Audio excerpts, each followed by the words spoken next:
Get started. Welcome to the Board of Education's December 4th, 2023 work session. Please stand as we observe a moment of silence followed by the Pledge of Allegiance led by Ms. Christie.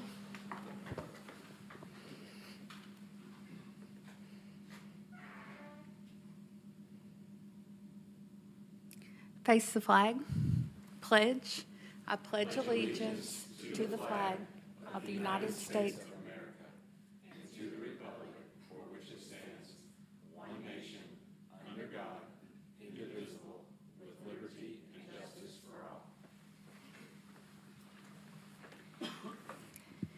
I'd like to recognize the elected officials out in our audience today. We have Commissioner Larson J. Welcome to our meeting tonight.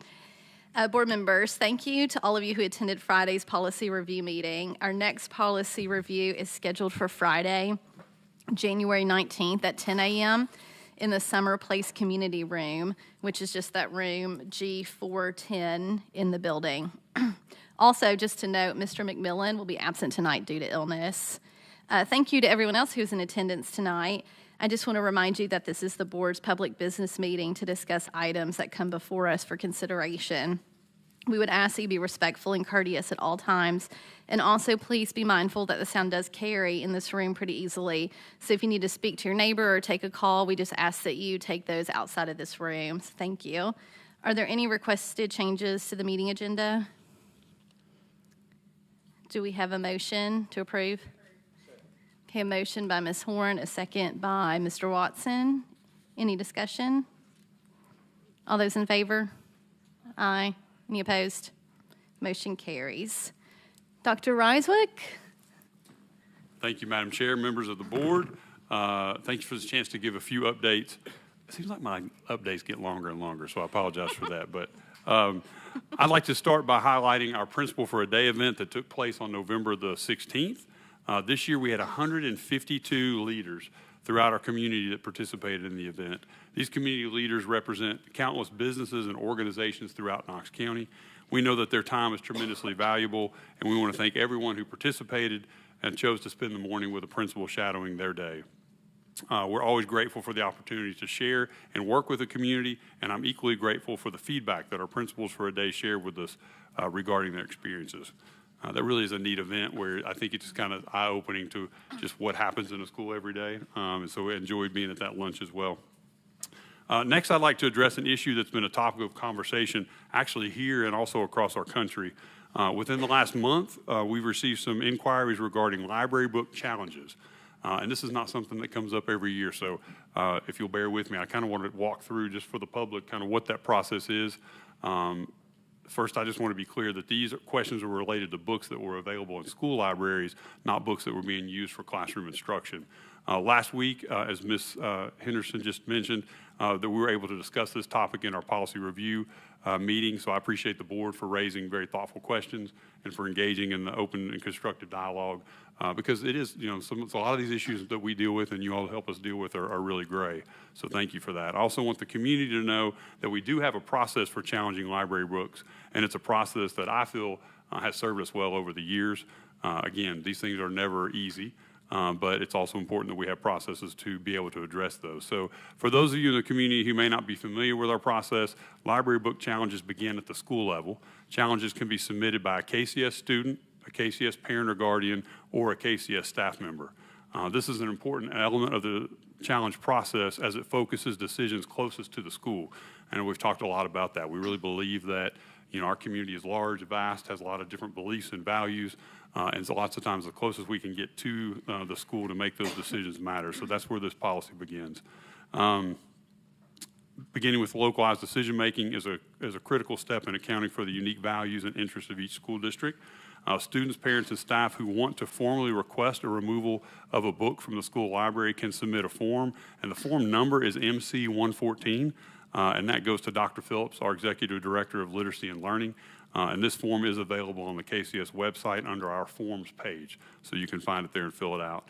Once a formal request for removal has been made, Dr. Phillips works with the school where the request originated and establishes a review committee in accordance with KCS Administrative Procedure I-212, I-212. This school level committee will consist of, this is laid out in the procedure, a certified school librarian, classroom teachers, and it could be more than one certified school librarian, classroom teachers, parents, and students.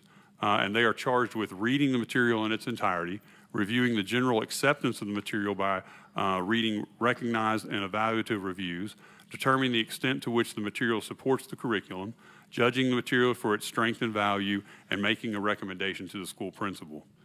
If the complainant requests further review after the school level decision is made, they can make that appeal to me, the superintendent. At that time, I would form a district level committee to conduct a second review of the book. Using the committee's recommendation, I would then make a recommendation to the board regarding that request, and the final decision would rest with the board. So there is an appeal process that could go to a district level, and then we bring that to you all, the board. I do want to add 2 notes in relation to this process. First, our school librarians are routinely reviewing and evaluating their collections, and they often remove books from circulation if they no longer fit the needs of their intended audience. And second, books that are under review do remain in circulation until the reconsideration process has concluded. That's laid out in our policy. So in short, just really wanted folks to be able to understand, because we don't deal with this every day, that it's a very comprehensive and I believe very effective process for us to be able to get that done. In some cases, we actually have removed the books from the library on these challenges, and others the books have remained. But in every case, we will continue to take these challenges seriously and conduct thorough reviews when the issue is warranted. Next, I'd like to invite our Assistant Superintendent of Student Success, Jason Myers, to the microphone to provide an update on the Student Success Deep Dive, specifically with regard to special education improvements. Thank you, Dr. Reiswick. I'm happy to provide an update for the board here leading up to our presentation in January. On November 27th, we held the first meetings for both the Special Education Council and the Student Success Leadership Council. As I mentioned last month, each member of the task force was invited to be a part of the Special Education Council. I'm thankful for the opportunity to engage with our former task force members. I can share that this has already been a valuable opportunity to hear about their experiences navigating special education and what motivates them to engage in this work. As a reminder, I tasked the Student Success Leadership Council with identifying opportunities for meaningful improvements in all areas of student success. The Special Education Council will provide critical feedback and serve as a sounding board for our continuous improvement efforts in special education specifically. I am thankful to the members of each group for their commitment to this important project. Each council will meet again on December 13th. I also want to update the board on the ESS contract. To date, our special education staff and human resources have worked with ESS to fill approximately 30 TA vacancies in our district. I want to express my gratitude to the Special Education Task Force, the board, and Dr. Reiswick for their support of this contract. Finally, I'm excited to announce that we have hired our Student Success Advisory and Improvement Officer, Chelsea Price. Ms. Price has already hit the ground running and is providing important insight into our change process in special education. In her role, Ms. Price will be responsible for looking at best practices and always with an eye toward continuous improvement and the quality of our student and family experience. Ms. Price is unable to be with us tonight as she is attending a legal conference. I want to thank the task force, the board, and Dr. Reiswick for supporting the development of this new position. Dr. Reiswick, that concludes my update.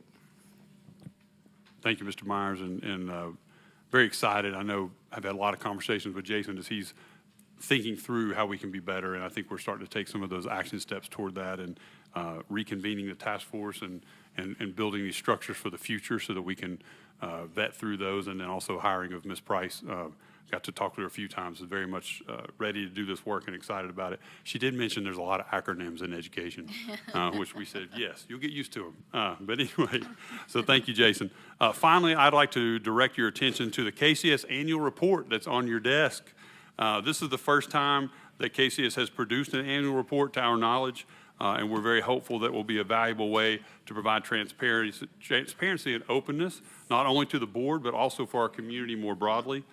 In it, you'll find the results of our progress made toward the objectives in the 2022-23 annual plan, as well as reports about our work over the past year and a look ahead to our continuous improvement efforts.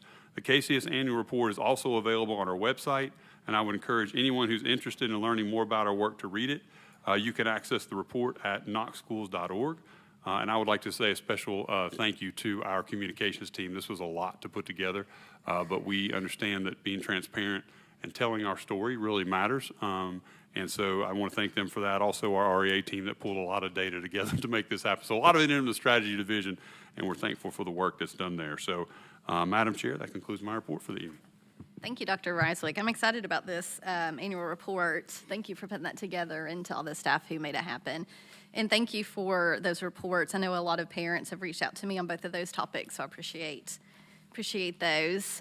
Next, we have Mr. Taylor from Knox Ed Foundation. He's going to give us an update on the Play Space Fund. Welcome, Mike. Thank you for giving me an opportunity to be here with you this evening and share some information with you. But I'm excited to share that today at Fountain City Elementary School, the Knox Education Foundation officially announced the launch of the Play Space Fund. The Play Space Fund is a public-private partnership established to provide funding to address the inconsistencies in play spaces across schools in Knox County. The launch of the fund provides for a standard of quality of play spaces throughout the district. KF worked with the Knox County Schools Playground team to identify the standard for school playgrounds, taking into account factors such as the school size, the student population, whether a pre-K is located on site, ADA needs, and the available playground space on the school campus. Leveraging the combination of public and private contributions, the Play Space Fund seeks to reduce the burden of individual school play space funding while ensuring that play spaces throughout the district meet the standard at each school. In phase one of the Play Space Fund, which was announced today, there are 11 playgrounds at 7 schools that will be funded, and those schools include Belmorris Elementary School, Fountain City Elementary School, Fair Garden Early Learning Center, Knoxville Adaptive Education Center, Sarah Moore Green Elementary, Spring Hill Elementary, and West Haven Elementary. The schools supported in the first phase were determined to have the highest need based on a review by a certified playground inspector. I also want to thank the school board for your leadership and commitment to this effort. Your initial contribution of $250,000 was the lead gift that helped kick the Play Space Fund off, and your support will have a huge impact and has been instrumental in helping leverage additional community support for the fund. Approximately $4.5 million is needed to standardize play spaces across the district. KEF has secured a portion of the funding and is launching today with the announcement of the fundraising campaign to raise the remaining $2.3 million needed by the 2026-2027 school year. And we're asking the community to help us reach that goal by making a contribution to the fund. And I wanted to say we're excited about this partnership with KCS and look forward to continuing to support additional schools with you beyond phase one. And there's additional information about the Play Space Fund available on our website. And I know it's great to see a number of you at Fountain City this morning for part of that for the kickoff. But I'll pause. You may have questions, but I wanted to give some background and information about the fund and share that with folks and then see if you had specific questions. Does anybody have any questions for Mike? Oh, we're an easy bunch tonight. There you Mike. go. All right. Thank you very much. I appreciate it. Mr. Watson. No questions, but Mr. Taylor, I mean, we got to give a shout out. I mean, we really appreciate you and the leadership of the foundation. Commissioner Jay, I know has been helping spearhead this, and to already come to us with half of that money committed, we're just extremely grateful. And I know quite a few of us got to go to the event today, and it was interesting watching the reveal of each of the 7 schools. And the kids that were there from Fountain City, you know, they oohed when it was theirs first. And then I kept hearing them say, ooh, I think I like that one better. Ooh, I think I like that one better, right? Like kids, I mean, they get it, right? And they're all about it. And so that was enough for me, just seeing their response today. So appreciate you and the leadership of the foundation. Thank you. Thank you. We're excited to be a part of it. Mm-hmm. All right. Thank you. I agree. Thank you, Mike. Thank you. Next, Ms. Nixon is going to give us an update and talk to us about the academic support updates for the charter schools. Welcome, Teresa. Thank you. Good evening, Madam Chair, Dr. Reiswick, members of the board. Thank you for giving me the opportunity to share with you a little update on some different items that you will see on your agenda for this month. I believe you probably remember back in September, I gave you all this kind of one-sheeter on charter schools, and if you want another copy, I did bring extras if anybody wants one. A teacher's always prepared, right? But the way I thought this would be important is for us to continue to talk about this and charter work in these three kind of categories so that it makes sense that when I show back up, I can say, hi, we're here talking about the application section. Hi, this part is about opening and monitoring, and this is us as an authorizer. Because there are components that happen all year long, but we've also discussed that maybe what we would like to do is come to you at different times and kind of to, as I've found in the last 4.5 months, there are a lot of pieces and parts to this work. And so we're going to start with the application process. All I did was legitimately take what was on here and kind of give a timeline. So as you can see that currently on our website, we have our request for proposals. We put that up every year by KCS. All letters of intent are due on December 3rd, unless that happens on a non-business day, and then it's the next business day, which happens to be today. And I'm sure some of you are probably saying, ooh, did we get anything? Technically, they still have until 11:59 tonight, Central Standard Time, to turn it in, which I may set my alarm for 12:59 to wake up and check. But late in the afternoon, like right before I walked over here, we did get one letter that was sent to our charter authorizing. We have an email address as well. I have not had the opportunity to dig into it, but there has been an expressed interest, and I will be able to look at that more tomorrow. Applications are submitted in February. What I am here to talk to you about is the Charter Review Committee.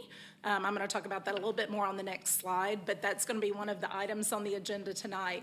I know we have said that we have a Charter Review Committee, and I think it's been attached just to applications only.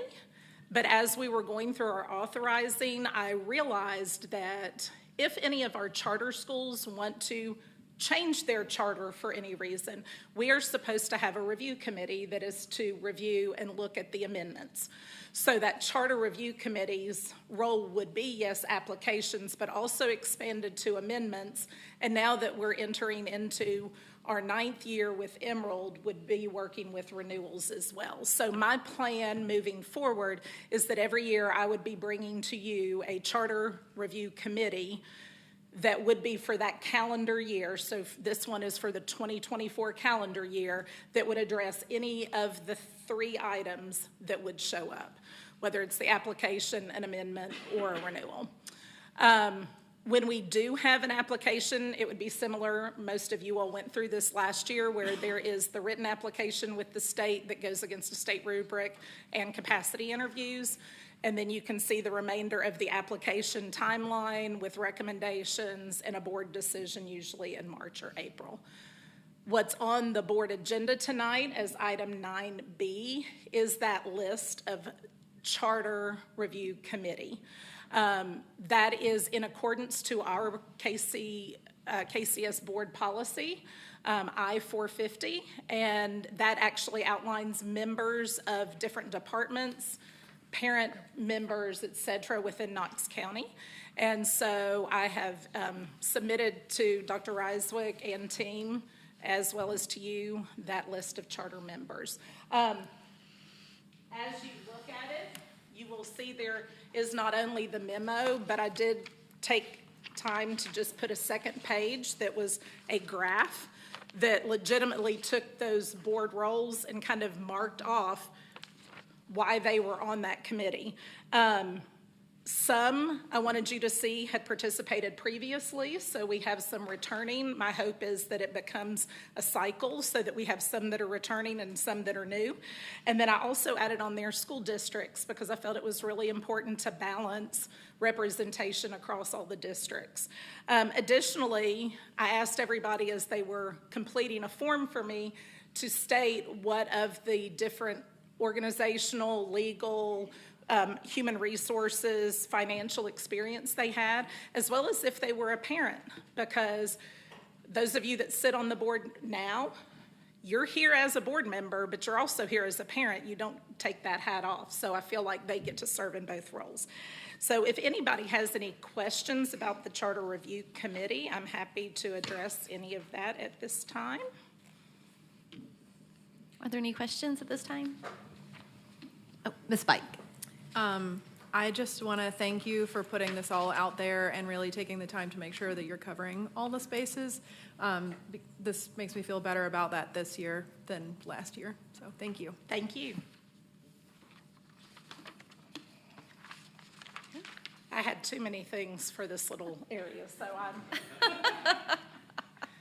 The other two items that are on here are in the open and monitor section. One being the Knox Prep agreement. You can see I kind of made them yellow and the little "You Are Here" logo. That will be on Knox Prep. Obviously, we have not completed any of the other items. That's going to be on the discussion for tonight as well. And then you will see also in the Emerald work, they already obviously have their agreement. You can see that we continue with their check-ins, monthly support, et cetera. They've done their 5-year review, and they will be up for a 10-year renewal next year. So the two items in particular tonight are 9C, which is the agreement with Knox Prep. We approved their application on April 27th, and our next step is to finalize that agreement to outline our working expectations. In the previous slide, you saw there where it says within 6 months. These are just authorizing standards that are recommended that we complete an agreement. I think due to the transition, et cetera, I mean, we're not going to get a fine. There's nothing like that. But due to the transition, I will be more knowledgeable in the next round to be able to ensure that we get that agreement. And hopefully we've worked really hard on getting this one in a better place so that we'll be able to use that as well. The other portion of the open and monitor that we have with Emerald is the performance review. Now that's going to be item 9A. The reason that is on there is in the agreement. In section 1.4, it states that every year we will be bringing at least annually a report to the board to talk about the performance both across academics, organization, and fiscally. And so that then comes to you all. The board voted in November of 2018 for this framework to be used that is being shared tonight. So I'm going to go ahead and kind of do this in reverse order. Does anybody have any questions about the Emerald performance review? And I'm also going to ask Ron to step up and talk about a little bit of the fiscal part as well. No? Thanks, Teresa. Yeah, just one thing that we would like to bring to the board's attention. So on the performance review that Teresa mentioned with Emerald, all of their metrics, they get a meet. We scored them as meet standard. If you go back and actually look at their operating statements, their financial reports as of June 30, and you try to crosswalk that back, there's a couple of metrics where you'll look at and you go, gee, this doesn't seem like they met the standard. What's going on? So what happened is Emerald spent some dollars, a considerable amount of dollars out of the reserve for capital needs, waiting for ESSER 3, waiting for the state to actually reimburse for that. So what happens is there was a timing difference, and we didn't feel like it was right to penalize them for something that they really had no control over, right? So they have plenty of resources. Emerald is really strong financially. Their current assets is something like 35 times more than their current liabilities. They still have a healthy, like if you look at their cash today, it's like more than 60 days. If you look at, they've got a $1 million line of credit they don't even tap into. So they have plenty of resources, but if you went back and just did the math, and it could lead you to some erroneous conclusions. That's kind of the downsides. If you just look at a couple of metrics and you don't look at the full picture, it can give you the wrong impression. So we just felt like it wouldn't be fair to score them lower on something that they have no control over as they await for those. Those funds have come in and have been replenished. So anyway, they're in good shape financially. We just wanted to be really transparent that if any board member if they went back and looked at the financials and tried to crosswalk it back, you kind of go, wait a minute, what's going on here? So that's the only thing. We just wanted to bring that to your attention. Sure. Okay, thanks. I appreciate that. Thank you. Any other questions about the Emerald Performance Framework? No? Okay. Okay, and then I'm looking at Gary Dupler to see, I don't know if we want to entertain questions now about the agreement or if we prefer to wait until later in the meeting. I mean, I'm done with that. Yeah. Well, thank you, Teresa, but I think that would be more up to Ms. Owen. I believe she's provided some questions and a revision to talk about maybe some revised portions of the contract, but I think, did we want to talk about that later? Or? Okay. All right. Yeah, that works. Go ahead. That works. Okay. Yeah.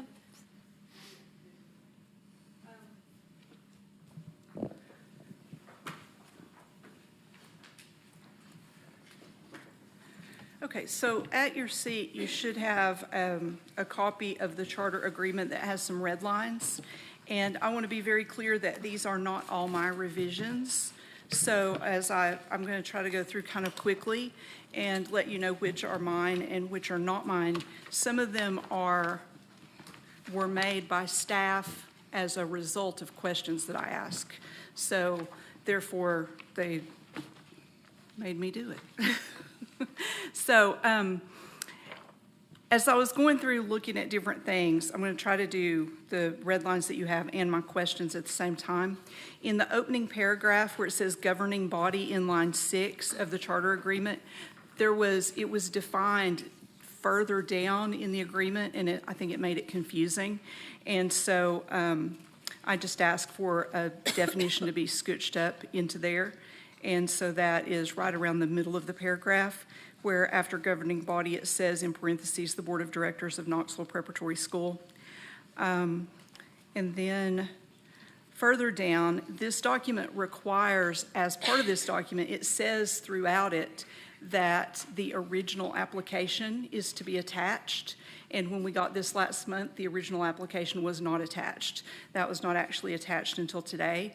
And so that is something that I asked for, and it is listed there as Exhibit 1, and the staff has pulled out the others and listed them as Exhibit 2 and 3, and those are also listed in the agenda. So if anyone wants to refer back to any of those are all there now. When we get to the next page, there were several legal references that went back and forth between whether they were listed as title and then chapter and then part, or whether it said TCA number. And so I thought it made it really confusing going back and forth between there, because some of them are the same thing. It made it a lot easier to see when they were all in the same format. So that is a change I asked for. Something that I have asked about, but that I think we would need to discuss a little bit, is further down in 1.1, any future waiver requests shall be approved by the KC BOE. So it says that any requests that have already been done have been approved, but I think it helps to be clear that if they're going to make a waiver request, that it should be approved.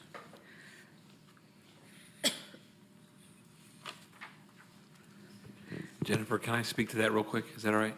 Sure.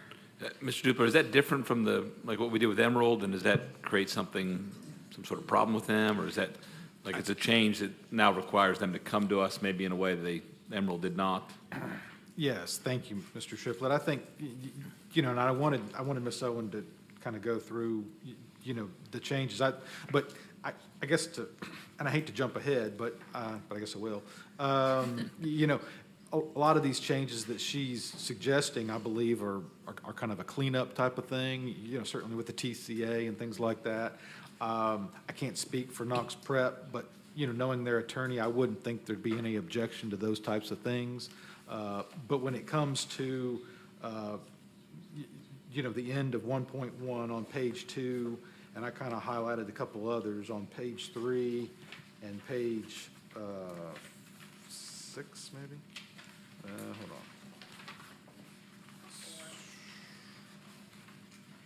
Well, 4 we can talk about, but, no, 8. So on those pages, I would certainly think that, that Knox Prep and their attorney, Chris McCarty, would want to take a look at that. And my suggestion would be, if there's no objection from the board members tonight, I could take this back to Knox Prep, and hopefully, I mean, knock on wood, have an answer by Thursday. But I would like for them to take a look at this to see if they have any objections. Yeah. Okay. Okay, shall I go on? Oh, Mr. Watson. Thank you, Madam Chair. Related to 1.1, is that a role and a function of an authorizer after the initial contract is put into place? I mean, can we technically approve future waivers? Is that our place to do that? Good question. Mr. Diggler, do you know the answer? I mean, I don't know Or if we really have any Ms. Nixon? authority to do that. I guess that's the question. It's a good question. So what they mostly recommend is allowing the schools to go directly to the state for waivers and then informing us and allowing the state to determine the waivers. If we decide that we need to be the approver of the waivers, then we do then have to pass that along to the state. So it's possible, it's not common practice. It but is it's- not common practice, Okay, correct? thank you. I would also be okay with language there that said something to the effect of that we would be informed when a waiver was requested.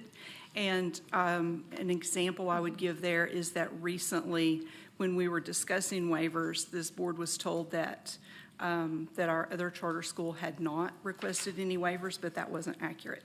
So as long as there is language that ensures that this board is aware of any waivers that are being made, either way, I felt that language to say that we approved it would more greatly ensure that we were aware, but I'm fine with language that says that we have to be made aware. So either way is good with me. So the next thing is in 1.5, which is on page 3, and it said that the charter school is located temporarily at 967 Irwin Street. And staff went ahead and made that change, and I said, I don't want that to look like that's my change because I don't have any authority to make that change. So it's my understanding that it is temporarily there. However, in our initial application, we were told temporarily. So now we're being told permanently, and a lot of things change with that new permanence. It changes where we believed the location was eventually going to be, because I think there was some discussion when they brought the application that it could be closer to where the old Beardsley used to be. Having this school as a permanent location, from all reports that I've been privy to, it's my understanding that this would also change the relationship with the Boys and Girls Club, because previously we were told that the school would be there during the day, and then in the afternoon it would be the Boys and Girls Club. We are now hearing that the Boys and Girls Club is going to push out into the schools, which is also going to raise our expenses, and that this will be a permanent location for the charter school. That's also a concern for folks because there's also a swimming pool at the charter school, and I question whether having a swimming pool, if that's going to be part of their school or not, and if that's going to cause a disparity when we have an all-boys school that has access to a swimming pool and we have no other school with that kind of access. So all of those questions kind of go along with that temporarily. So I think we need some answers to some of those, if we could find any of that out. Do you know any of that? I do. I had the opportunity to go to their board retreat where they were talking about this. They have a 3-year lease to purchase with a plan to purchase of this. So it is not officially theirs until it is fully purchased at the end of 3 years. They are not planning to use the pool at all. Okay. Even fill it with any water is what they stated at their board retreat. So the pool won't be used by anybody? No. Okay. All right. And once they own it, I know they are going to be doing more construction in different areas for things, but they did not get into that. Those would be further out capital plans for Okay. them. Thank you. So we don't have to worry about a Title IX issue there. No. Ms. Pike had a question. Do you want to? Yeah, I have a question on 1.5, where it says at the bottom of this page, the charter school shall notify the chartering authority at least 30 business days prior to such change of location. 30 business days for a school change, I guess it says at least, but to me, it seems like it should be longer than that. Is this standard that it's just 30 business days? I don't know if that's a legal reference. I think it would be hard to move a school in 30 days. Yeah, Yeah. yeah, I mean, I don't know of any specific legal reference for that. I think that's just what we had. Again, this has been kind of synced with the old Emerald agreement too, and trying to bring it up to date. So, so that's what was in place for Emerald, and it's just been kept. Yeah, I think if you're going to be taking it back to them, that I might like to see this be 90 days, if possible. 90 business days. Mr. Triplett? I don't think we would have any authority to stop them from moving anyway. Is that correct? I mean, if they give us 30 days. I mean, we are the authorizer. A year, 5 years, or 15 minutes, I mean, they can, I don't know that we have any authority anyway, so it's good to be informed, but I don't know that it matters from a. I don't know that the location would be, topic of discussion. I think more of the topic of discussion may be like what Ms. Owen brought. I mean, does the facility meet the needs? Are they able to conduct school within a new facility? So I think that's probably the more relevant aspect of the notification. Yeah. And just to let you all know too, as part of our open and monitoring part, we do meet monthly with the charter schools. We also attend their board meetings so that we can stay aware of any of that type of information, because they would be talking about that much in advance of 30 days, I would think. Yeah. Okay, on to 2. All right. Go ahead, I'm sorry. Yes, just Mr. Triplett's comment, just to make sure I'm understanding. So if we put something in the agreement, you're saying we don't have authority to enforce it? Is that what you're saying? No, I'm saying they can inform us, but the added information, we don't really do anything with that. It was the question I was asking. If they inform us 90 days, are we going to stop them from moving? Because if they inform us in 10 days before they move, what do we do with that information? Are we changing anything because of that information is the question I was asking. And if we're not, then it really doesn't matter when they inform us. And just to be clear, I mean, this board would have to approve the change in location. But again, it would be more for, are they able to provide the services that they claim to want to provide? Yeah. So that was, I wanted to make sure we're clear that if we put something here, it's here for a reason and not just for show. Is that correct? Because I'm just confused by that comment. No, if you read the next sentence of Reverend Butler, I mean, it says the determination of such location shall be subject to the approval of the chartering authority. So we do have authority? So, yeah. Okay, just to make sure. Thank you. Okay, so in 2.1, this agreement says that they don't discriminate on the basis of sex, but based on everything that we've been told, that's not true because it's supposed to be an all-boys school, obviously. So my question is, why would it say here that they don't discriminate on the basis of sex when we know that it's an all-boys school? So that seems conflicting. I've also asked several questions in the past that I don't have answers to yet that are related to this, and how much funding we could potentially lose.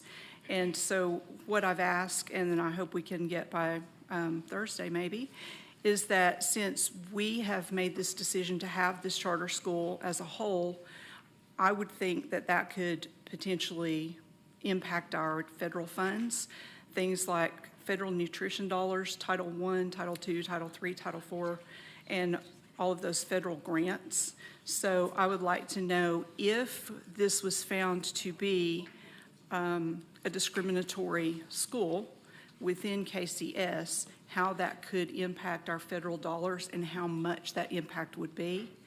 And if there is actually a court precedent, as I believe Mr. McCarty claimed previously, I'd like to kind of see that. That would be great. And then if we can go on to 2.4. Mr. Watson had a question in relation to that. Thank you. Ms. Owen, I think that's a good point, and I appreciate pulling that out in terms of discrimination. I know in the organization that I oversee, we work with federal entities, including HUD, and we're able to discriminate in certain circumstances based on sex.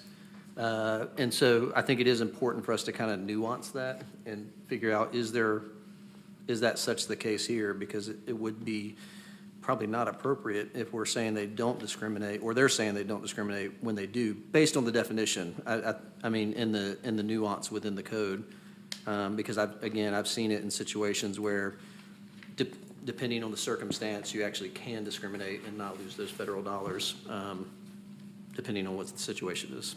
So. And I'll add to that, I was thinking that in the original application that sex was not listed, but I haven't had a chance to look at that yet. And Ms. Go on. I was just going to add to this as well. In State Board Rule 0520-14-01-0.04 for enrollment, Section 3 states a charter school may submit a charter school application that seeks to limit enrollment to a single sex as long as such enrollment proposal is in compliance with federal law. And that was revised June 2023, this summer. Thank you. We haven't heard from Ms. Christie. Ms. Christie? I just have a question for Mr. Duplor, because I know Title IX came up when we originally discussed this, and it was my understanding if something happened where this was deemed a Title IX issue, that one possible solution would be closing the school, right? Did I understand you correctly when you said that? Yes, thank you, Ms. Christie. Thank you, Madam Chair. So yes, we discussed that during the time that the application was pending, and their attorney Chris McCarty did provide some information. What they're claiming is that, sort of like what Mr. Watson's saying, is that they're saying they're not discriminating, but they're also saying that there's an exception under federal law as well as state law. And then the discussion was, well, okay, what if a problem arises? What if there's a court ruling? What if there's an administrative decision from a federal agency? Then at that point, certainly closing the school would be an option that would have to be discussed. So, yes. Thanks. Ms. Mike, do you have a question for Ms. Owen? Or I the section? don't have a question for Ms. Owen, but I do have a question on 2.3, which might be before 2.5, but I'm okay wherever that needs to go. Go ahead. The cost for special education. Reading through this, this bottom line here on this page for this paragraph says the charter school's financial obligation begins once a student has an IEP, and this talks about the process and child find being responsible. I'm really, since this is a 6th through 12th grade school, and typically child find, it seems like, is for like entering Knox County schools before kindergarten, but I know has other things. What would that process look like if they have a student that's in 6th or 7th grade and that doesn't have an IEP or 504, has not been identified, but then the parent or someone is concerned and then brings that up to an S team? What does that S team look like if they are not responsible financially? Because as I understand, then their teachers would be in that S team, but would that be us? What does that look like? I would like to defer that to Jason Myers. Thinking, Madam Chair, Ms. Bike. Yeah. So the S team piece of our child find process, the S team process is a KCS process. So actually, that part of the process, the charter can handle however they want to. Our child find obligation under the IDEA is 3 through age 22. So you'll see in the language here, as it relates to identifying those students and conducting those initial evaluations, that is the support KCS actually does provide. So our school psychologists go in and do those initial evals. In terms of the costs associated with determining a student eligible under the IDEA, the charter is actually, that is their responsibility. They do get, they get services and they get some staffing, for example, at our current charter school, and we would do the same with the new charter once it's approved. They get support through professional learning. They get support through our special education supervision, behavior liaisons, any of those things that would be typical of any other school in KCS. As it relates to meeting the specific needs of that student, they are obligated to provide appropriate programming for that, for any student with a disability. So the example I always use is a really easy one. If the charter school needed a ramp because a student in a wheelchair enrolled at that charter school, the charter school would need to build that ramp and they would absorb the costs for building that ramp. We are not under any obligation to provide those services for the charter school. But we are there to support through positions that we have in our IDEA budget. That is how we support the charter using those federal dollars. So if a parent had a concern, they would go to the school first, or would they come to KCS first? So the process would start at the school. So a parent could still go to the charter school and say, hey, I think my student may have a qualifying disability either under the IDEA or Section 504. The charter then follows their process. We conduct the evaluation. We use our resources to conduct the evaluation. And for that initial S-team meeting, would any KCS employees be required to be in that? It's a really good question, and unfortunately the answer is it would kind of depend on where they're at in that process, right? Certainly if they are looking to get permission to evaluate a child, that school psychologist, which would be a KCS employee, should be in that meeting because that's the person who's going to be able to articulate to the family what sort of assessments and what that process of evaluation looks like. Okay. Thank you. Mr. Watson. Thank you, Madam Chair. Not to beat a dead horse, but going back to 2.1 real quick. The school, from what I remember, is roughly 5 years old, correct? The chat prep version of Knox Prep, is that right? 5 years old? You know, the point that's being brought up related to this is a potential federal issue. Do we know of any issues that they've had with the federal government in the past? In Chattanooga, they also have a girls' school that's all girls. So it's different. No, I get that, but they don't operate that. And what I'm hearing you saying is that this particular school is potentially discriminating. The school district operates. I got you. It's a charter under the school district. So your concern So isn't they are with the the same individual school itself, but you're talking about as an authorizer. As our school. Yeah, I just wanted to clarify. Thank you. That's my thinking.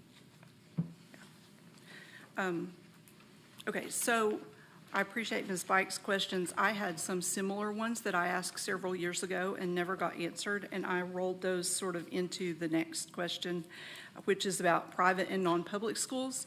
So in 2.4, I just asked for some clarity about whether we actually meant private schools or whether we meant non-public schools, which is the way it's written in law.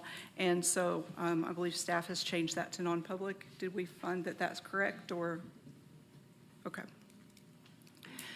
So at some point, not as part of this agreement, but separate from this agreement, I would like to see a total list of services that we provide to our non-public schools, sort of enumerated to the board, including any kind of estimated costs for staff time, materials, mileage, the services we provide, with clarity around which of those services we could be required to provide to Knox Prep or Emerald or any other charter school.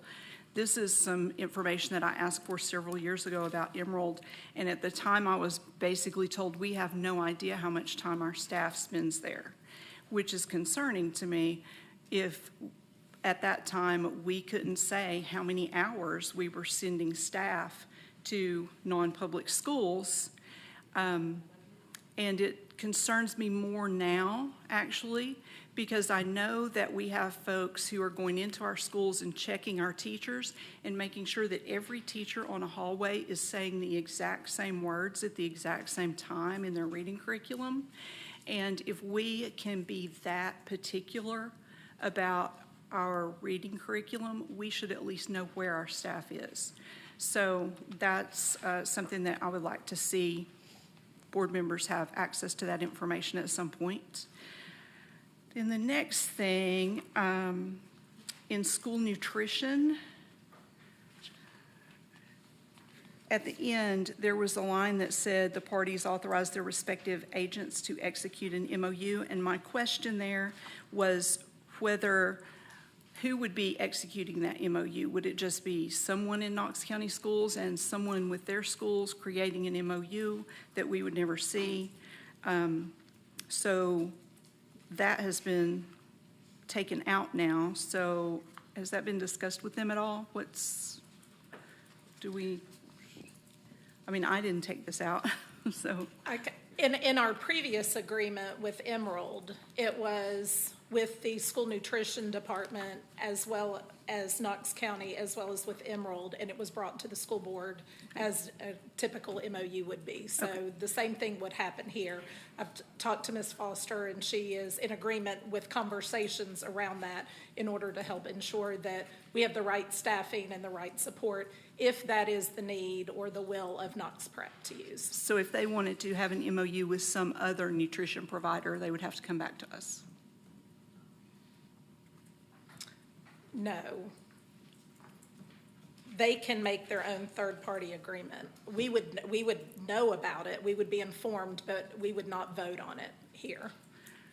Okay, so the second line where it says if mutually agreed upon, the chartering authority and the charter school may enter a separate MOU. So that is just with us and with our nutrition department. So that's the only part that has to be mutually agreed on, is whether we do it with our folks. And so they could do their own thing without our approval. Yes, ma'am. Would we have information on what that agreement would be if they made a separate agreement? Would we see that agreement? As the chartering authority board, no, not necessarily. It would be public information from their governing board would vote on it, so it should be public information there. But the same as with transportation as well, both school nutrition and transportation, they have the opportunity to enter into their own agreement for their own transportation or school nutrition. Okay. But we would not vote on the particulars. Mr. Dupler, did you have something to say? Oh, I was just going to say, so I agree with what Ms. Teresa Nix is saying there, but I was also going to clarify, Ms. Owen, that, these edits were proposed edits, in answer to some of your questions, and of course, Knox Prep would need to weigh in on each of the edits. So, so nothing's set in stone yet. I guess I just wanted to clarify that. I just want to be clear to the board that these are not all mine. So that leads me to another transportation question. Clarification, please. So on number 5, we have the line out red. So that is something that the staff is recommending, or that's something that Ms. Owens has? This is not mine. That's not sure. So the lined out, is that something that the board is considering that is? Well, number 5 came out, Ms. Owen asked a question as to whether or not the board would be able to approve a future MOU, but with the last line in section 5, no, the board would not have to approve a potential new MOU. It would be done by KCS administration. So, again, I think the question is, 1, does this board want to have to approve a future MOU? And 2, would Knox Prep agree to that language? So it's just a proposed change. But again, both sides, both this board and Knox Prep would have to agree to that change. Okay. Thank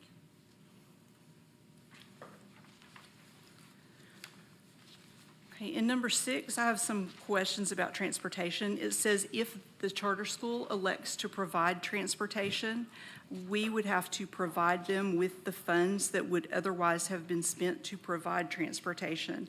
And I think otherwise is a problematic word there because those funds are not funds that would change if we are still running those buses.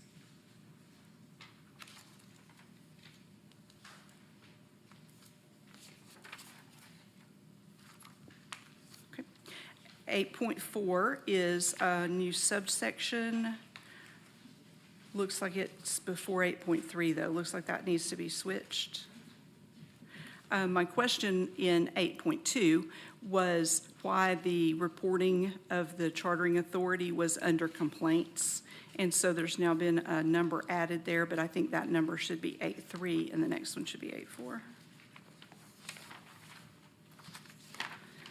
And if we go all the way down to 12.2, where we're talking about closure, as Ms. Christie talked about earlier, closure and dissolution. I think I would like some clarity that says that if it is found to be a violation, closure would occur, so that there could not be an instance where we would be required to open an additional school to make up for that disparity. So I would like something that made that clearer. Thank you. Mr. Triplett. Yes, so I don't mind some of the cleanup changes, but like the future waiver requests, I'm not sure I'm approve that. And I would also disagree with the number 5, the school nutrition. The rest of it, a lot of the cleanup I don't necessarily mind. I did have one question about on Mr. Dupler on page 10. It says the scheduling and posting, is that something different? I mean, is that what they're supposed to do anyway? That's according to the Open Meetings Act, that's supposed to be done anyway. So again, I would classify that more as some clarifying language. So again, I don't mind the clarifying language. I think that all makes sense, even the TCA and all that kind of stuff in there. But the future waiver and the school nutrition, I think I would not prefer to be in there. I don't know that I would vote for that. I would rather leave it as is. So. And I don't know how you handle that, Mr. Dupler. I mean, we're not really voting on what you send to them, but at the same time, she may want one thing, I may want something different. I don't know how you handle what you give to them to review. So I think I can certainly. I mean this meeting's public record, and I can communicate with Knox Prep's counsel and say, hey, these are some proposed changes. I think he'll see the same thing that I do, that some of this is kind of clarifying language, and I don't expect too much pushback on that, but they may have pushback on some of these other changes that we're talking about. And I can just report that at the next meeting. Mm-hmm. Ms. Horn. Thank you, Madam Chair. I would agree on the on 1.1, any future waiver request shall be approved. I think that needs to match whatever we're doing with Emerald. I don't think that it should be two different things. So if Emerald, if the request for waivers is going through the state, I would think that would be better for it to match and that we be informed. I agree. Mr. Watson. Thank you, Madam Chair. Also 1.1, way in there. Mr. Dupler, I'd like to see their board or their attorney see both potential changes. Any future waiver request shall be approved. Ms. Owens' suggested change, or also the possibility of just them informing us. And I think, it sounds like what will happen is you'll go to them, they're going to decide what they can agree to or not. But then to your point, Mr. Triplett, ultimately on Thursday, even if they agree to a change, that doesn't mean we have to approve that change, right? Because certainly they would also agree to keeping it the same because that's what they presented to us, right? So it's almost like they get first right of refusal, and then we kind of get to take it up from there. Like, what do you like and what do you don't? So, yeah. Mm-hmm. Yeah. And I'd have to agree with Mr. Triplett. I'm fine with the, kind of cleaning up and kind of clarifying some of the TCA and things like that. But in reference to the future waivers nutrition, I'm fine with the way it is. And like Ms. Horn said, I'm fine leaving it how it's also in the Emerald contract. So, Ms. Nixon, do you have anything else? go on? Not on the agreement. I do have one more slide, but Yeah. not on the agreement. I think this has been robustly talked about already. Mr. Reverend Butler. Yeah, thank you, Madam Chair. And I don't have, my comment is not based on any particular decision. It's more of, I don't think the process should be that we do it because we did it with Emerald, because Emerald we have learned something for them. I would like for it to be we do it because that's the best efficient way for us to do it. Because I think that with Emerald, there were some decisions made that we probably have already figured out that we need to do a little bit differently, and we have. And so I think that's my general statement, that we, in terms of the process, we're not doing it because we did it with them. We're doing it because it's more efficient. Thank you. Ms. Owen, do you have Thank you, something Madam Chair. else? I think we need to clarify what we're talking about in number 5, school nutrition, because it was my understanding that staff took that out because they have the ability to do that with their board. And so they took out the piece after I asked the question. So I'm not sure what we're disagreeing with there. So their board can make the agreement. Do we need that last section that says that we need an MOU? Mr. Diebler. So that was a recommended change because Ms. Owen, I think staff had a question as to whether or not you felt like future agreements needed to come before the board versus administration.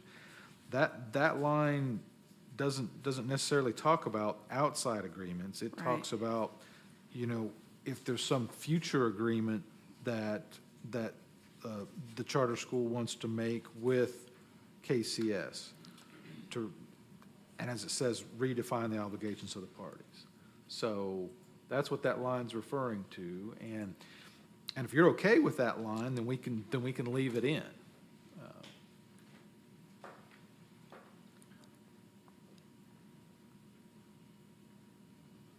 I think if their board is making that decision, it doesn't matter either way.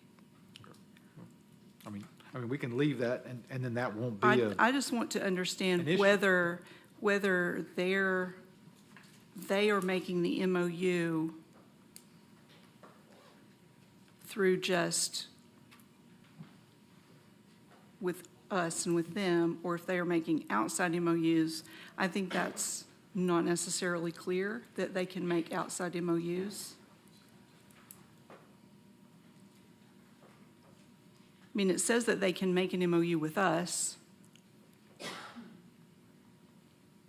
but if they are going to do it with outside parties, I think that needs to be somehow clearer. Because obviously, if they can, that language isn't there at all. It doesn't talk about that specifically. It talks about that it has to be pursuant to state law, so if they do an outside MOU, it has to be pursuant to those qualifications.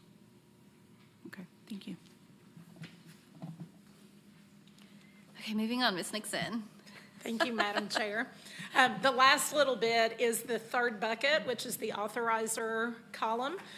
Just to remind you all that as an authorizer, we are assessed yearly. In this year, we had the opportunity to submit all of our documentation to be reviewed by the state board. Then in the alternating years, so next year, depending on Madam Chair, Ms. Henderson, was with us on our preliminary report.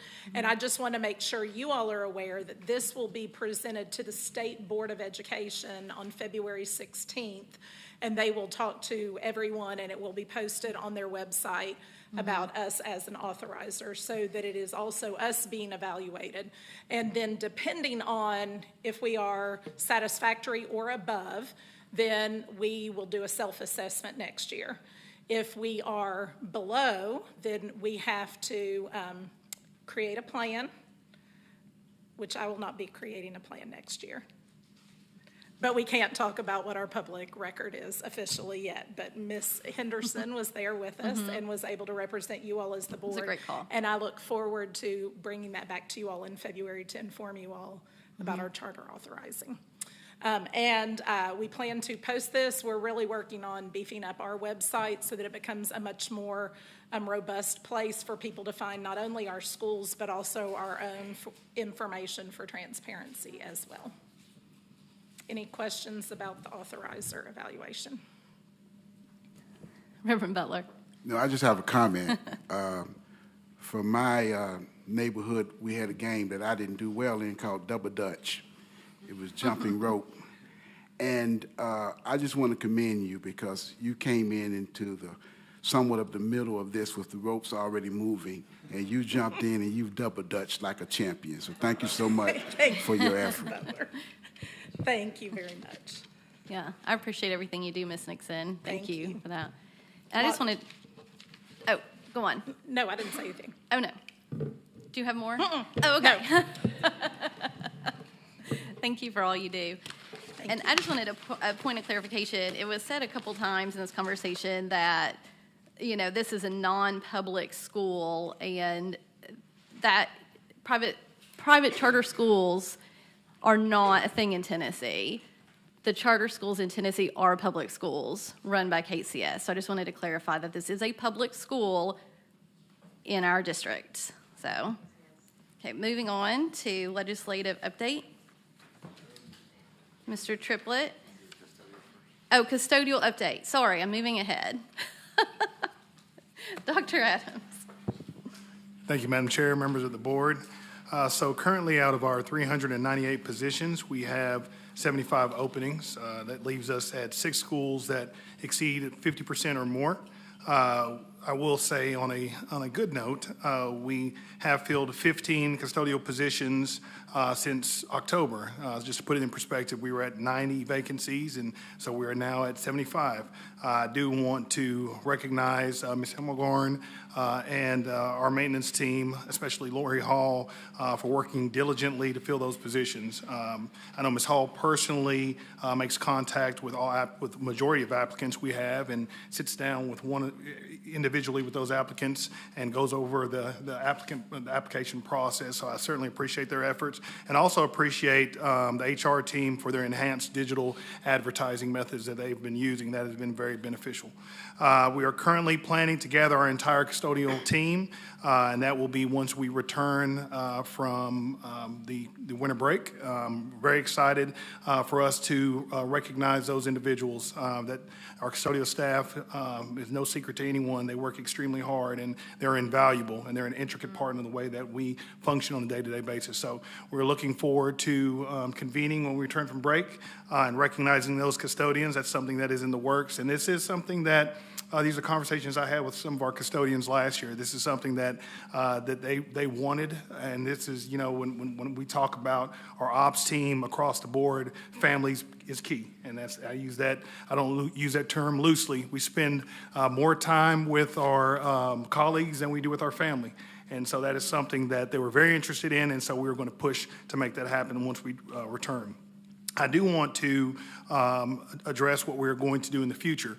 In the winter break, despite our efforts, we have a number of schools in need of additional support. So we plan to use the winter to provide a deep clean, which is a supplemental cleaning service for our high-need schools. Now, keep in mind, this is no different from what we do for our information technology and what we do for our maintenance department.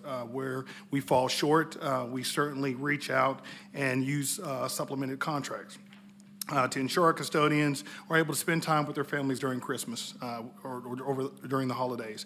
We want to ensure that they have that time, so what we plan on doing is expediting that process and working with Duncan & Sons. And the reason we're using Duncan & Sons is because they've already been vetted through the background check process with our HR department. Moving forward beyond that, you know, while we are fortunate to be in a position of relief for those 6 schools, we have to address the ongoing concerns. And so we are prepared. Once we return from the winter break, it is my goal to begin the process of opening an RFQ through the Knox County procurement to identify potential supplemental services for a service provider. Starting that bidding process will assist us in identifying viable candidates to provide much-needed supplemental cleaning services at schools that have vacancies at 50% or higher. And so this is something for us to keep in our back pocket. I'm very hopeful and optimistic that we are closing the gap. As you can see, within a couple of months, we've hired 15 custodians, and that has not been the norm. Looking at this last year when we were at 90 and we stayed in the 80s, it's great to be in the 70s. So that's where we are currently, and if you have any additional questions, please feel free to ask now or reach out to me directly. Thank you. I appreciate that, Dr. Adams. Thank you. Mr. Watson. Thank you, Madam Chair. So, Dr. Adams, the RFQ that you were talking about for additional supplemental support, that would be in addition to an ongoing contract with Duncan & Sons. So are you looking at potentially having access to another provider similar to Duncan & Sons? Is that the goal? Thank you, Mr. Watson. That's an excellent question. So we would not have a contract with Duncan & Sons like we had a contract before. We would be paying for a service. So they would come in and they would do a service over the winter holidays and that. I'm sorry, I'm actually asking about the last thing that you mentioned. You mentioned coming back and having a new RFQ? Yes. So the RFQ would go through the bidding process. And so we would, if we needed to use a vendor, we would identify a viable vendor to use for a contract. So what you're saying is we would potentially have access to more than just Duncan & Sons. There may be another, and are you suggesting maybe even 2 or 3, depending on how the bid process goes? That is correct. They would be on standby. And Right. This isn't something that we're moving toward. This is something just in case, in an emergency situation. Sure. The tourniquet example that Reverend Butler used. If we're ever in that predicament, then we would be able to move forward with that. Reverend Butler's got a lot of quotables to board minutes, and that's one of them. I remember that one. Okay, thank you. I think, Dr. Roswick, do you have something to add? I think I'm hearing this right. So just a point of clarity, the Duncan & Son contract that we used last year actually expired, so we're not currently working with them. I think the deep clean you're talking about would be one that would be just like a one-time thing that they would, if potentially if they want to apply for the RFP through procurement and do that, they could, but we don't currently have a contract with them. It expired last year. No, I understand that, but Okay. I think Dr. Adams is actually speaking about 2 different things. You're speaking about a deep clean during a specific period of time over the winter, but you're also talking about after, like into January, getting another RFQ out there for access to a potential vendor or vendors, That correct? is correct. That is correct. That's what I wanted to delineate. They're not the same thing. You're not talking about an RFQ for the deep clean itself. That is correct. All right, thank you. Thanks, Dr. Adams. Mr. Triplett, legislative updates. Very good. Just a There's couple a lot things. of updates today. Yes, there's a lot of updates today. Just a couple of things. As we look ahead to January, a lot of big chatter around a couple things that I just want to highlight. The first was, you've heard, I'm sure, on the news about Tennessee rejecting federal funds and some of the investigation and hearings around that. I had the opportunity to speak actually with Speaker Sexton. He was in Knoxville, and there is, at the moment, there's no legislative path outlined for that. It's just more of an information gathering to find out what requirements we have to meet to accept federal funds and what strings are attached to that. So at the moment, there is no plan to reject that. You know, they don't have a path forward in that at the moment, though they have done some research. The second thing that's been a big deal is obviously the educational savings accounts that Governor Lee announced, and lots of conversation. I think TSBA sent out a pretty lengthy and informational email that everybody should have gotten, and obviously we expect to see that on the docket in January. I would assume that would be something. Currently, it is available in a number of counties, some of the other larger metropolitan areas, but not in Knoxville. But we would expect, based on the way he has proposed that would be available all across the state, is the way it seems. So I'm sure we'll hear more about that. And then the third thing, I read an article that Representative White, who is the House Education Chairman, he is looking to propose a measure, and I'll just read his quote, similar to the third grade retention law, a measure similar to third grade retention law needs to be enacted to make sure fourth graders have an avenue to move on to the fifth grade. So I know there's been some concern about exactly what's going to happen to third graders who may or may not have seen the recommended progress. It appears there's at least some conversation around figuring out a method and avenue for those fourth graders, what that looks like to get them to fifth grade. So those are just three things that I've highlighted, that I've read about, that are coming. Obviously, there'll be lots that will happen as we move into session in January. So thank you. I appreciate that. Looking forward to January and seeing what comes out Madam of Chair. this year's session. Yes, Reverend Butler. Thank you, Madam Chair, and thank Mr. Triplett for his jumping in and hitting the ground running. Is this too premature to ask about a legislative time that we would meet with our legislators? Have we talked about that? Have we set that date, or did I miss it? No, we haven't yet. I'll get in touch with Senator Massey and get some dates. Usually the chair and Senator Massey kind of spearhead that, and so I'll get with her and see what dates work on their end. I'll get some dates from us, and I'll start working on that for us. Ballpark still January? Mm-hmm. At the ballpark? Yes, Okay. yes. So I'll start working on that this week, so that way we can get something nailed down. Okay, moving on to our regular session agenda. Board members, following discussion at Friday's policy review meeting, an item was added to the regular session agenda regarding approval to change all of the references to the word guardian to legal guardian throughout our policy manual. So that agenda item is 6S. So moving into that agenda, starting with 5C, 1 or 2. Is there any discussion on items or contracts 1 or 2? 3 or 4?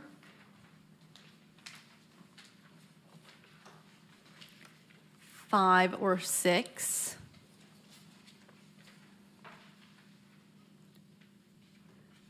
7 or 8?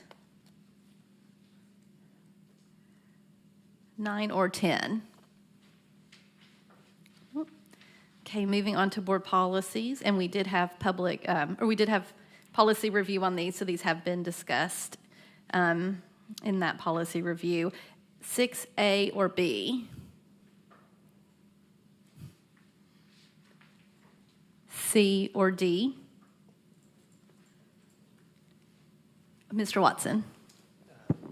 Thank you, Madam Chair. On policy C, I-420, I think there's just a grammatical error on page 2, line 22. It says it is recognized that citizens of the community have a right to petition/complain. The word "to" should be left in. It's right now marked out. Okay. I know it's minor, but good grammar. KCS, right? Let's get it done. I do appreciate good grammar, so thank you for that. D or E? F or G? H or I? J or K? Ms. Owen. Thank you, Madam Chair. I have a tiny little suggestion for a change in the second page, near the bottom, line 45 and 46, where it says reasons to transfer.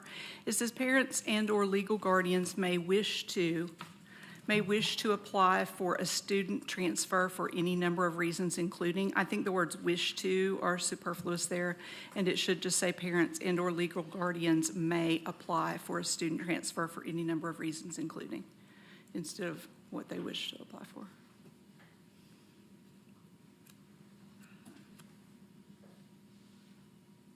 Okay. Thank you. Okay, good. Okay. Is everyone okay with that? Yeah, I think we're talking about J, correct? Yeah. Yeah.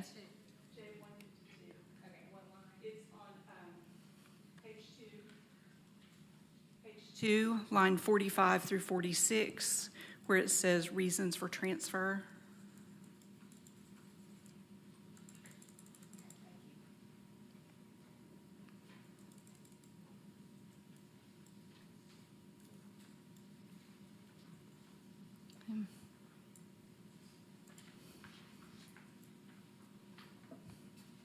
Okay. Are we good to move on from that one? Okay, thank you. I don't know if I said K or L. We may be going through K again. M or N. O or P.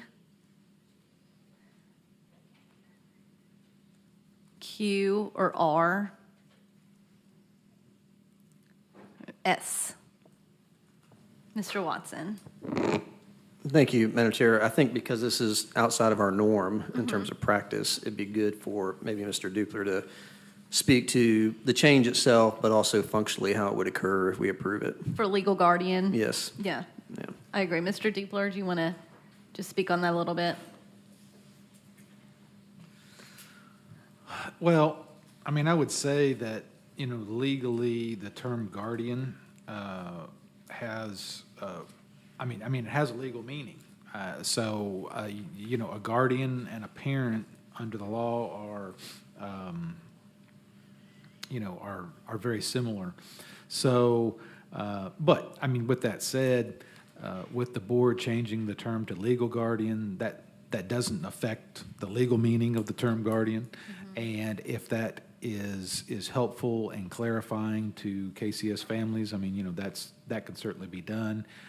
Yes, I think Mr. Watson's also referring to the fact that the board usually does a policy piece by piece, you know, each individual policy.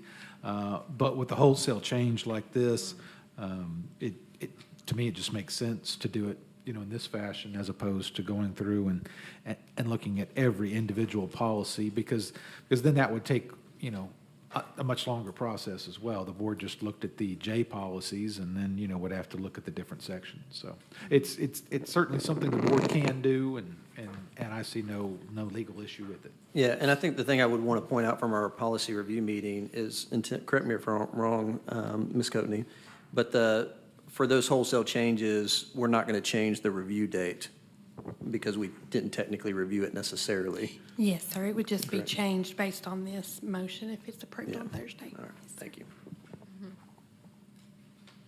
Ms. Pike. Thank you, Madam Chair. I received a handful of emails on this one and just wanted to say that while I wasn't at the last policy review, the one before last, I do think that we had some really great conversation about the implications of this and the things that it would solve, and that we also talked about you know, what the difference between guardian and legal guardian and parent, and then relationships with grandparents and things like that, and to make sure that we have those processes in place. So I think that this is a good change to make it more clear for staff and for families because oftentimes, you know, if it's 2 a.m. and you're going to go research something because you are disgruntled and you look up on our website and find the policy, it's going to be there. So I think that, that this is a good change, and I'm in support of it. Thank you. Anyone else on that one? No. Thank you for clarifying that, Mr. Watson. Moving on to grant 7A or B.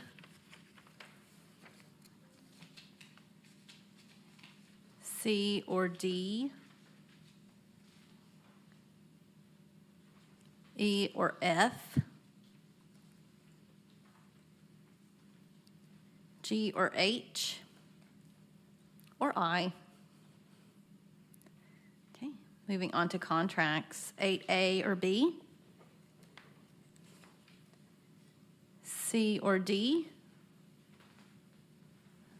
Oh, I'm so sorry, Mr. Watson. No, that's okay. I know a lot of times those types of things don't get questions, but and maybe it's my own ignorance, I have no idea what a wireless clock system is or what it's for. Like, what's that thing about? What's that? It's I'm sorry, item A under Item A. contracts. Dr. Adams. So it's basically clocks in the building, So within the building. Okay, so like a battery-operated clock is what we're talking about.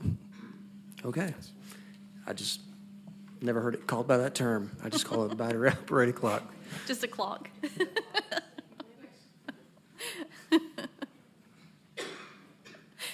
Item D1. Okay, moving on to section 9, A or B or C. Any discussion on those? No, we did have robust discussion, so.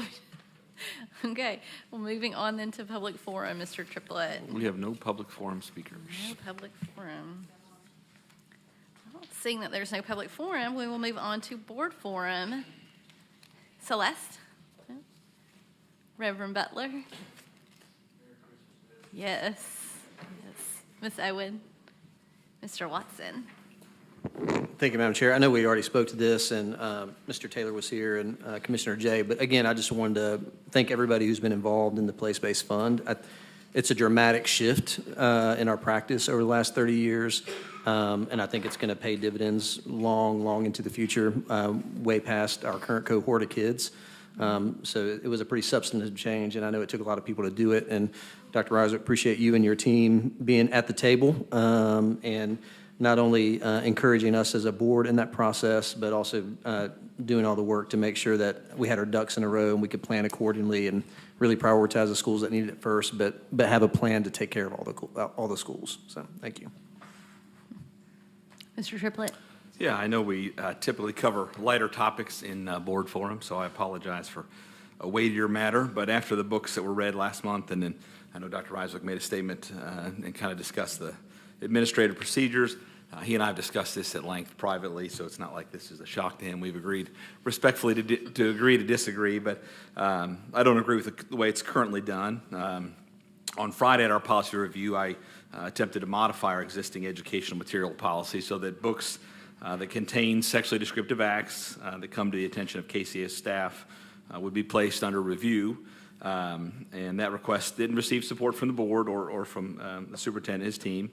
This is not just I think, a personal issue that's a conviction of my own, but I think I represent District 7 very, very well in this position. And I firmly believe that no minor in Knox County should be able to find books with sexually descriptive acts in our school libraries. And so to the parents, I just simply want to say this. I cannot guarantee there are no books containing sexually descriptive acts available to your students in our libraries, nor can I guarantee that if KCS is aware of them that they will be removed. And I also cannot guarantee, as it stands currently, that if those books are found in our library, that they will even be reviewed for appropriateness.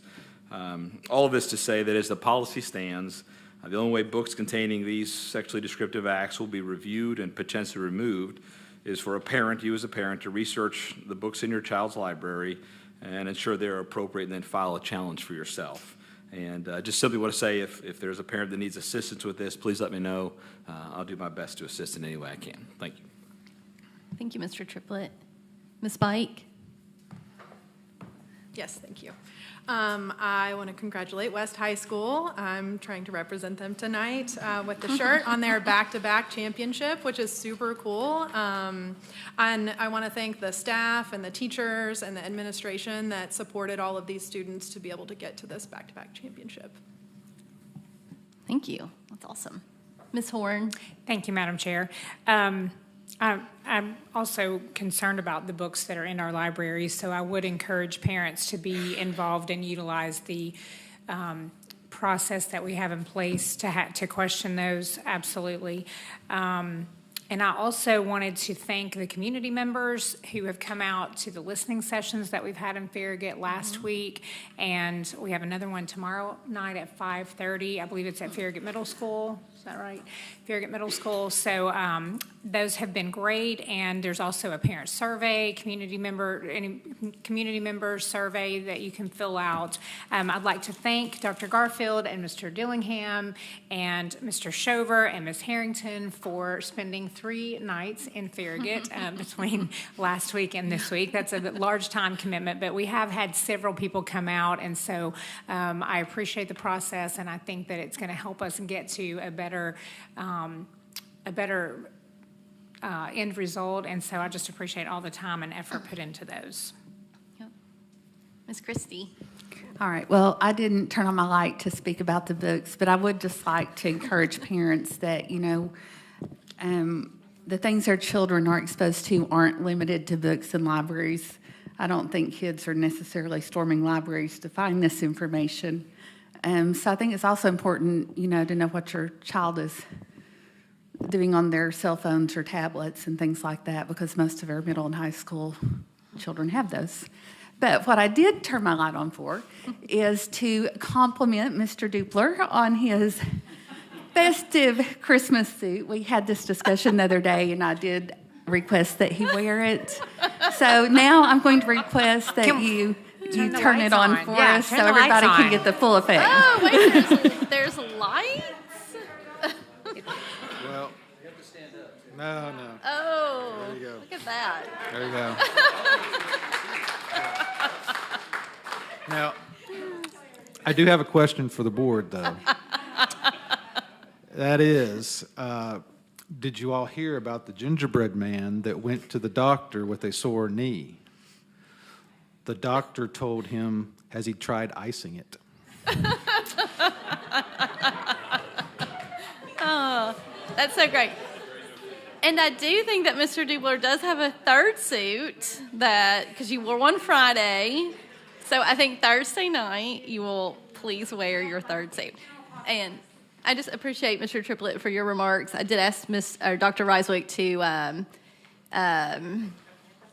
lay out that process for parents so that they know that there is that review process, and we're being transparent about it. And again, I have parents that reach out to me with this issue, so please continue to do so. I'm here to help you navigate that as well. So with that, Merry Christmas, everybody. So with that, we are adjourned.